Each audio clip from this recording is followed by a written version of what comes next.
Hi hello నమస్తే అండి. అందరు ఎలా ఉన్నారు? సంతోషంగా ఉండాలని కోరుకుంటూ మంచి సూపర్ రెసిపీతో మీ ముందుకు వచ్చానండి. చాలా కమ్మగా ఉంటుంది. ఎంత బాగుంటుంది అంటే నోరు బాగాలేనప్పుడు అసలు ఏం తినబుద్ధి కానప్పుడు ఈ కర్రీ చేసుకోండి. గోంగూరతో పుల్లగూర అండి, సూపర్గా ఉంటుంది. అసలు నిజంగా ఇంత మంచి రెసిపీ ఇన్ని రోజులు ఎలా మిస్ అయ్యామనిపిస్తుంది, అంత టేస్టీగా ఉంటుందండి. చూస్తున్న ప్రతి ఒక్కరు తప్పకుండా ఈ రెసిపీని ఒకసారి ట్రై చేయండి. మీకు ఎలా అనిపించింది ఏంటి అనేది చివరి వరకు చూసి కామెంట్ చేయండి. నేను మీ Jyotsna, welcome to my channel housewife kitchen creatives easy recipes అండి. మన ఛానల్లో అన్ని ఈజీ సింపుల్ రెసిపీస్ ఉంటాయి. కొత్తగా వంట నేర్చుకునే వాళ్ళు కానీ, కొత్తగా పెళ్ళైన వాళ్ళు కానీ చూసి చేసుకునే విధంగా చాలా సింపుల్ పద్ధతిలో రెసిపీస్ ఉంటాయండి. చూస్తున్న ప్రతి ఒక్కరు తప్పకుండా లైక్ చేయండి. ఒకసారి చేసే విధానం చూసేద్దామండి. గోంగూర ఒక పెద్ద కట్ట గోంగూర తీసుకున్నానండి. ఆకులన్నీ చించి కడిగి పెట్టుకున్నాను. కడాయి తీసుకున్నాను. కడాయిలో 3 టేబుల్ స్పూన్ల ఆయిల్ వేస్తున్నాను. ఆకుకూరలో కొంచెం ఆయిల్ ఎక్కువ పడుతుంది, 3 టేబుల్ స్పూన్లు వేసుకోండి.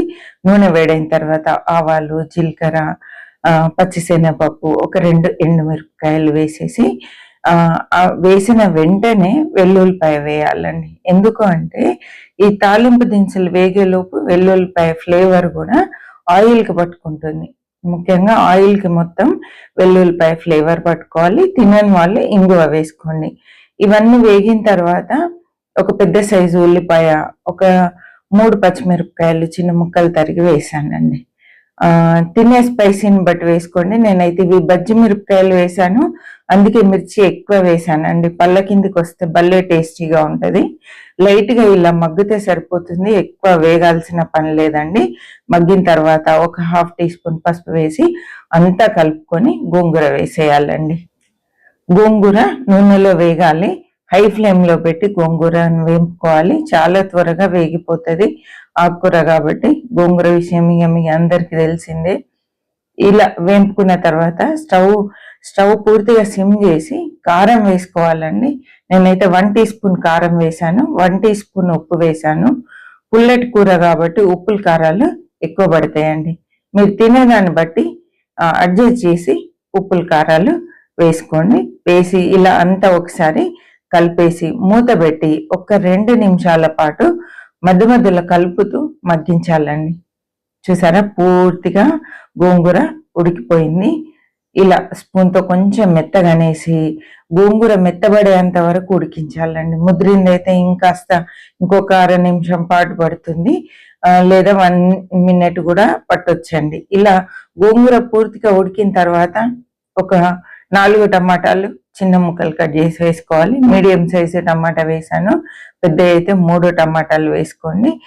టమాటా వేసిన వెంటనే కొంచెం ఫ్లేమ్ హైలో పెట్టి ఫ్రై చేసి మళ్ళీ సిమ్లో పెట్టి మూత పెట్టి మగ్గించాలండి. చూద్దామండి. ఒక 3 నిమిషాల పాటు చక్కగా టమాటాలు మగ్గాయి. మధ్య మధ్యలో కలుపుతూ మగ్గించానండి. టమాటా పైన ఉండే స్కిన్ కొంచెం సెపరేట్ అయ్యి ముడతలు వచ్చేంత వరకు ఉడికించుకోవాలి. ఇలా ఉడికిన తర్వాత స్మాషర్తో కానీ లేదా పప్పు గుత్తితో కానీ కొంచెం మెత్తగా అనేసేయాలండి.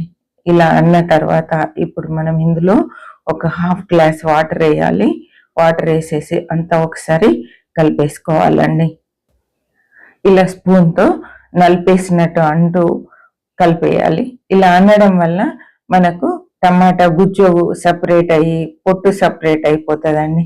ఇలా అయిన తర్వాత 1/2 టీ స్పూన్ ధనియాల పొడి, 1/4 టీ స్పూను మెంతులు, జీలకర్ర వేంపి పొడి చేసిన పొడి అండి, కంపల్సరీ వేయండి. దాంతోనే ఈ కర్రీకి రుచి అండి. వేసేసి సిమ్లో పెట్టి ఒక 2 నిమిషాలు మూత తీసి ఉడికించుకోవాలండి.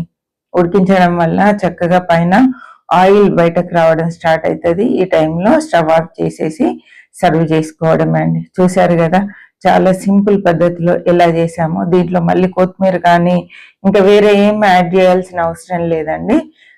చక్కగా ఇలా చేసి చపాతీలో కానీ రైస్లో కానీ తింటే అద్భుతంగా ఉంటుంది. వేడి అన్నంలో అయితే ముద్దపప్పుతో తింటే సూపర్ అండి.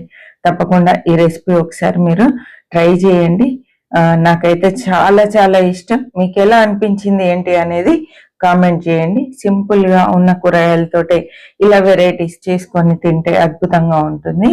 ఓకే అండి, ఈ రెసిపీ నచ్చినట్లయితే లైక్ చేయండి, షేర్ చేయండి, సబ్స్క్రైబ్ చేయండి.